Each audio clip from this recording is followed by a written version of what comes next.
धन्ना जाट था एक महाराज, जाट का बच्चा था। एक दिन एक महात्मा उनके यहाँ करके रुके। धन्ना उनको देखता था कि ये महात्मा क्या करते हैं, तो महात्मा रुके तो वहाँ भोजन प्रसादी पाए। सुबह उठ करके स्नान ध्यान किया और इसके बाद में भगवान की पूजा के लिए बैठे। तो धन्ना की माँ ने ला करके उनको जो दूध दिया, रोटी दी, तो ला करके पहले भगवान को भोग लगाते हैं, पूजा करते हैं, फिर खाते हैं।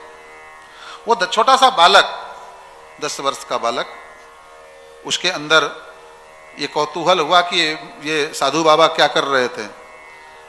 पूछ लिया, महाराज आप ये क्या कर रहे थे? तो साधु महात्मा जी ने कहा कि भैया मैं भगवान की पूजा कर रहा था। बोले भगवान क्या होते हैं? अरे भगवान क्या देते हैं, भगवान क्या करते हैं, भगवान की पूजा करने से हमें क्या मिलेगा? महात्मा जी ने कह दिया, भगवान की पूजा करने से जो आप चाहते हो भगवान वह सब देते हैं। वो नन्हा सा बालक था, 10 वर्ष का, वो बछड़े चराने जाया करता था। तो बछड़े परेशान करते थे बेचारे को, तो उनको घेर घेर करके चरा करके घर लाता था। उसको यही समस्या सबसे बड़ी उसके जीवन की थी कि बछड़े कोई चराता तो अच्छा होता। तो उसने कह दिया बाबा से कि बाबा अगर हम भगवान की पूजा करें तो भगवान हमारे बछड़े चराएंगे?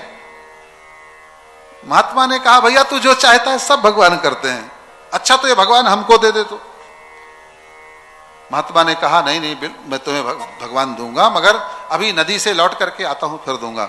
और वहां नदी में गए, उस बढ़िया गोल मटोल शालीग्राम जैसे बटैया ला करके और धन्ना को पकड़ा दिया और धन्ना को विधि विधान बता दिया कि देखो रोज सुबह उठ करके भगवान को की पूजा करना और भगवान को भोग लगा करके ही तुम भोजन करना, है ना। बिना भगवान को भोग लगाए तुम भोजन नहीं करना।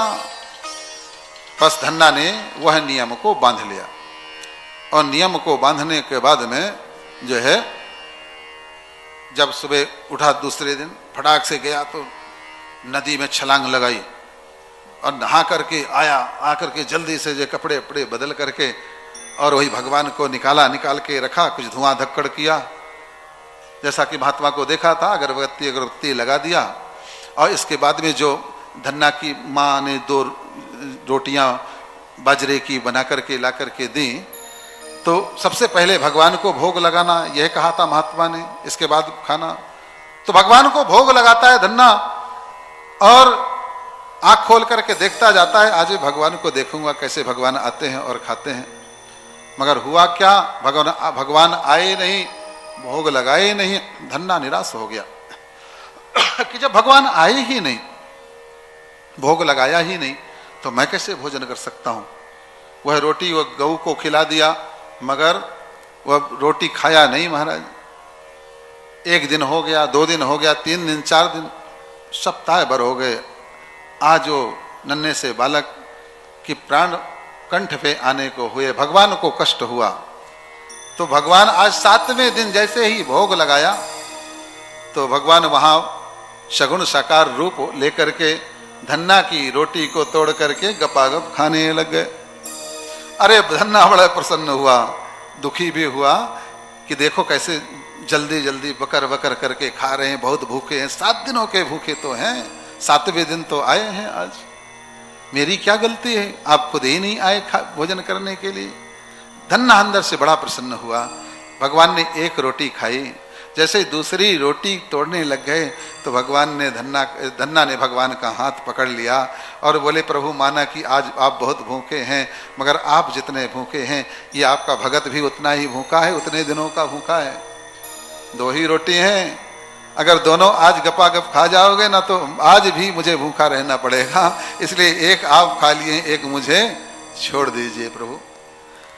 धन्ना भगवान ने कहा हे धन्ना ऐसा भोजन मुझे कभी कभी मिलता है, बोल तू क्या चाहता है। धन्ना ने तुरंत बोले प्रभु मेरे बछड़े चराइए, आप बछड़े चराइए। बोले ठीक है, मैं तो भक्त का गुलाम हूं। धन्ना के बछड़े भगवान रोज चराने के लिए जाते हैं महाराज। और जब बहुत दिन तक वैकुंठ भगवान नहीं गए तो लक्ष्मी जी भगवान को ढूंढते हुए आती हैं और देखती क्या है कि ये साधारण से धन्ना जाट बालक के भगवान क्या ये बछड़े चरा रहे हैं? प्रभु वैकुंठ छोड़ करके आप यहां बैठे हैं? बोले हाँ, मेरा भगत जहां बिठा दे मैं वहां बैठता हूं।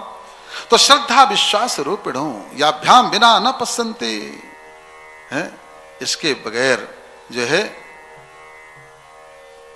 बड़े बड़े जो है महात्मा लोग भी भगवान को देख, अपने अंदर बैठे हुए परमात्मा को देखना है तो श्रद्धा ही करनी पड़ेगी ना।